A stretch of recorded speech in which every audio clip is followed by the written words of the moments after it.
Boxing family, you're not going to believe how it went down this past weekend. Anthony Joshua faced Daniel Dubois in a heavyweight match at Wembley Stadium. And folks, everything that was unexpected happened. Daniel Dubois put Anthony Joshua in the canvas multiple times. Not one time, not two times, but multiple times. Anthony Joshua did not have an answer for Daniel Dubois, and it ended in the 5th round. So folks, sit back, relax, buckle up, and pay close attention because we're going to get into the details and what is next for Anthony Joshua. Is he done in the sport of boxing? By the way, if boxing is what you like to follow on YouTube, hit that subscribe button. I'll keep the videos coming. So going into the fight, in one corner, we had Daniel Dubois, a fighter who has been beaten before. He lost to Joe Joyce. He also lost to Alexander Usyk in a controversial fight. But nevertheless, he was coming off two good performances against Big Baby Miller and Philip Hrgovic.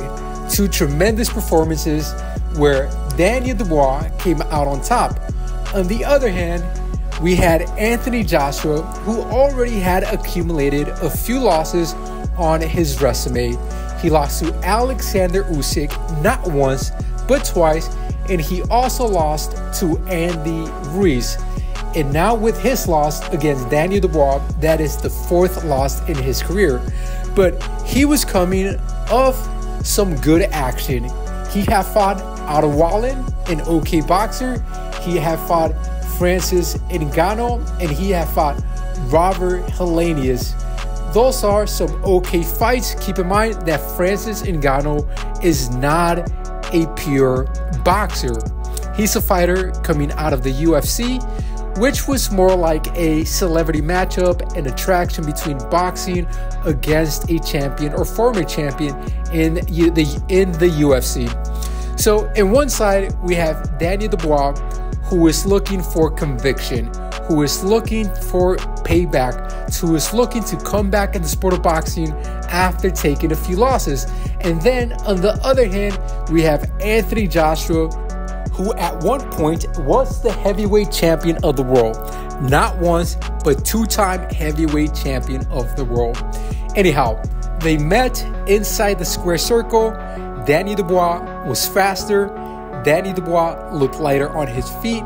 And Anthony Joshua looked confused. The first knockdown came via an overhand right hand that put Anthony Joshua down. And from there, it appeared that Anthony Joshua never truly recovered.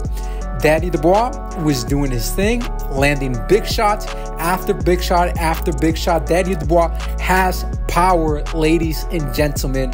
So much power, he put Anthony Joshua down a couple more times in the fight. Then came the 5th round. And for a moment, it looked like Anthony Joshua was making a comeback. He went after Daniel Dubois, but he went in there straightforward. He didn't go from side to side creating angles. He went after Daniel Dubois straightforward. Daniel Dubois saw an opening and landed a tremendous straight right hand in Anthony Joshua's chin. Anthony Joshua went down. He looked like he was out for the count, attempted to get back up.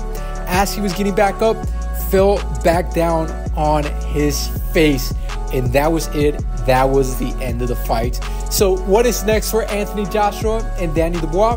Well, there is a rematch clause. So we will be seeing both of these fighters back in the boxing ring. At this point, Anthony Joshua is 34 years old. Daniel Dubois is 27 years old. Folks, 34 years old in the boxing world. He is past his prime. He is older. He is going downhill. Daniel Dubois is just about to peak in his prime. So in the rematch, I have to go with Daniel Dubois. But folks, Let me know your thoughts in the comments section below. Do you think Anthony Joshua should hang up the gloves? Peace.